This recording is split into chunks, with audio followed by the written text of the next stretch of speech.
Faith Global Church in person of Apostle Anthony Fasipe. Thank you so very much. I recognize also the presence of the First Lady of the day, and of course the best and the better half of the celebrant of the day, and the First Lady of Pavilion of Faith Global Church, Mrs. Fasipe. Thank you so very much for having us. Ladies and gentlemen here seated, and of course our brothers and colleagues in the media, welcome you to this third edition of the Colloquium, Rebuilding a Broken Society. Of course, initiated and birthed by the celebrant of today. We do this every year, of course, to commemorate his birth and also to share his own thoughts about how we can rebuild our nation as what we're going on today. Listen, our nation is in dire need of this kind of event. We have reached a point and a crescendo of no return in the existence of this country. I believe this topic today is one of the most important things to do, most especially in the light of the current events and happenings in our nation. You all are aware of the killings, the kidnappings, the insecurities, and other genocidal tendencies of some people in this country today. This is why I have titled today's lecture, or my speech, as the fatherless generation. The fatherless generation. All these things and ills can be traced to many reasons, chief of which, in my opinion, is the rise in what I call, and what someone called Barack Obama called, absentee fathers. Absentee fathers. At home, there are some new lingua that have been introduced into our day-to-day conversations that summarizes our peculiar challenge today. One of such lingua is what you hear every day in media called baby mama. How many have heard baby mama? Baby mama is a lingua which is so despicable in culture and nature and speaks about absentee father. In other words, when you have women giving birth to babies without a man saying, oh, that's my baby mama. I have 3 baby mamas, whatever they want to call it. I do not intend to marry them, neither do I intend to play any fatherly role over those children. That lingua is popular today. That lingua on social media is what is trending. However, it speaks about something that is very deep and core to the very nature of humanity, which is absentee fathers. In other words, can you imagine what happens to children raised by baby mamas without father's presence? I just finished speaking to some men and few women at the men's program today to celebrate the birthday of the man I call Father in the Lord, Bishop Mike Okonkwo, to mark his 76th birthday. Today I'm marking your 67th. Just today, celebrations at his church. One of the things I mentioned at that auspicious event is the role of men as fathers, which cannot be overemphasized. The critical role of fathers is likened to a body with flesh without bones. It's the bones that holds the flesh together on the outside. Sometimes people may not see the flesh but know the work of the bones. May not see the bones but know the work of the bones. But they only see the flesh. The bones are hard while the flesh is soft. So many children want to embrace the love of their mothers and neglect the discipline of their fathers. The bones are tougher than the flesh. The bones are logical while the flesh is emotional. Let me stop the philosophizing of bones and flesh. For you understand what I mean, that our mothers are the flesh, our fathers are the bones. We must understand that sometimes it's that tough, hard part that is missing today that's causing all these things that we see in our broken society. We have to say the truth. The way forward, I would like to say, my of course, speaker and celebrant, is towards rebuilding the broken society, is to strengthen the fathers and not weaken them. However, I do not concur or agree with those who hold the erroneous views that men should be abusive at home, men should treat their women wrongly, or we should build patriarchal societies. Oh, no, that's not what I'm supporting here. We should fight chauvinism with all fibers in our bones. We should fight abusive relationships, yet we should not, in our bid to repair the ills done to women, crush the confidence of men and the fathers. For that is what is happening today. The fatherless generation will always be a lost generation. The society built by the fatherless generation will definitely witness rise in crime, rise in kidnappings, rise in fraud, rise in violence, rise in abusive relationships at home, inappropriate gestures, and other terrible ills in society. We definitely need to have a rethink towards rebuilding a broken society. I recall the statement of the former president of the United States of America, President Barack Obama, when asked about the ills of his political constituency in the south side of Chicago in the US. That area witnessed unprecedented rise in gun violence, crime, gang killings, rapes, looting, house raidings. The president said the reason for these unhealthy situations was absentee fathers at home. Let me recall what Obama said. He showed them from a research carried out that most of those that should build society were in prisons serving time for crimes that bordered on misdemeanor offenses. The mothers had to go to work, sometimes to fend for their children and what they will eat. Some of the mothers were doing 2 or 3 jobs per day. They had to find ways to survive while the fathers were in prison. Can you imagine? The children were abandoned at home. They were open and vulnerable. They did not have the African society where we have house girls, house brothers, aunties. They didn't have that in America.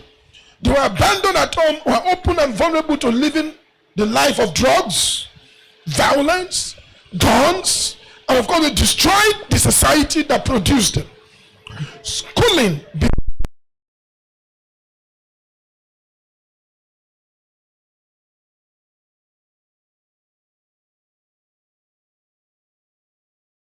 Peace dimension, therefore, must start from home, not outside.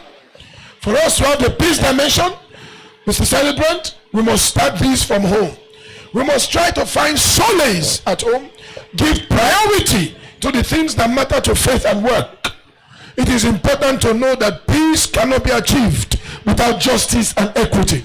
That's what Nelson Mandela said, that for you to have peace in a nation, we must have justice and equity.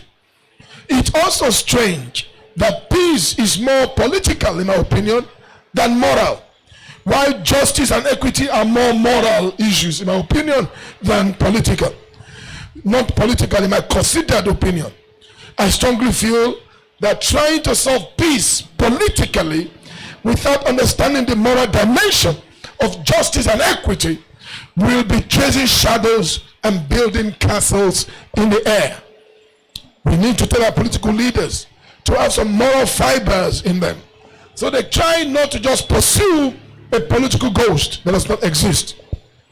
It's important to achieve justice, but without laws. It's impossible, I beg your pardon. It's impossible to achieve justice.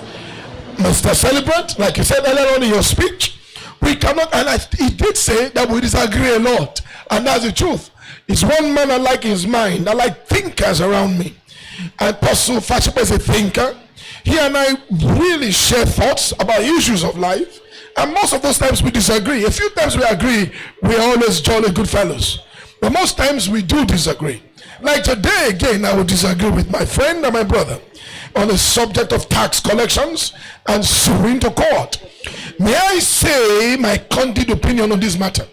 We can't achieve peace, my celebrant, without justice.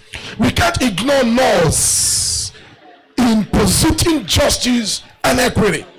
It's impossible to achieve justice without laws.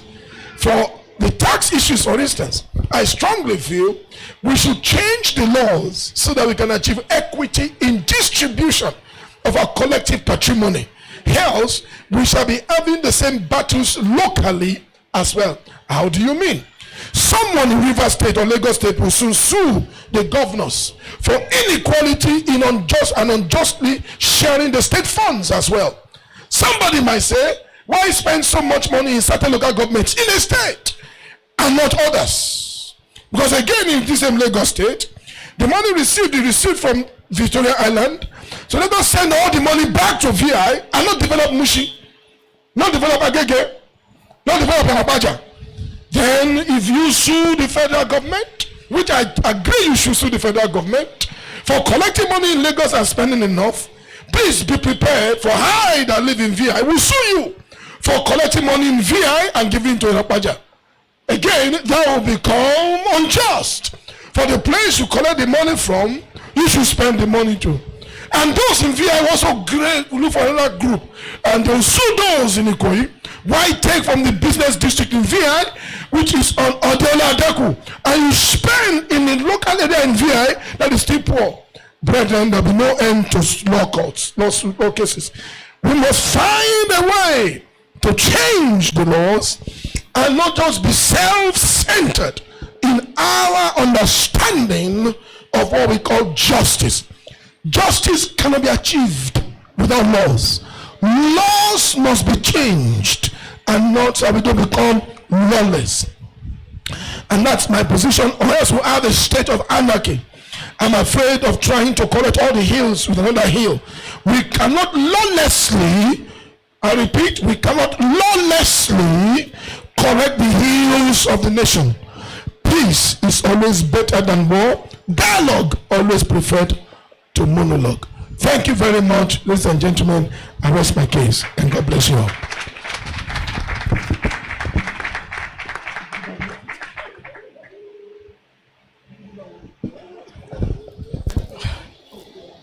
I think Reverend deserves a better applause than that.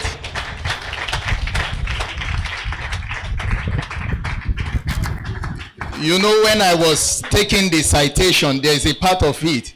He said, he's a teacher, a radical teacher. And he has just shown that he is a fearless person, not minding whose ox is God. The truth must be told at all times.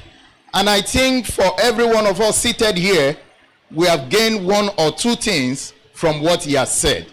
By now, I think we should have barrages of questions coming in so that we can begin to rebuild this society of ours. One of the major problems, I call it major now, is that he mentioned the issue of baby mamas. And that is what is trending now in the world. Women don't want to have a cap on their head again because they believe what a man can do, I can also do it. But that's not the way God creates things. The Lord, when he created things, he made the man to be the head. So, you see, to rebuild this society, children will grow up and begin to ask their mothers questions. So, if you are those in the class of baby mamas, be ready to answer questions in some 15, 20 years to this time. Let's celebrate the grace of God on our Father again. We love you and we thank you for that justice you have done to that topic. Let me hand over the mic again to the compere, Mr. Ijaola.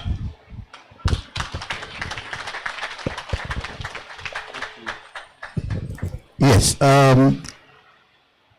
because of the want of time, we need to call our second speaker. But before then, Mr. Rodley, the citation.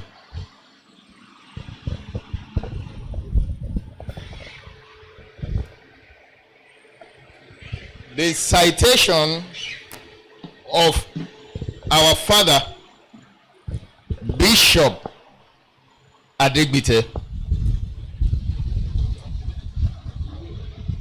If I'm to say anything about him, it will be too voluminous. You see, in the book of John,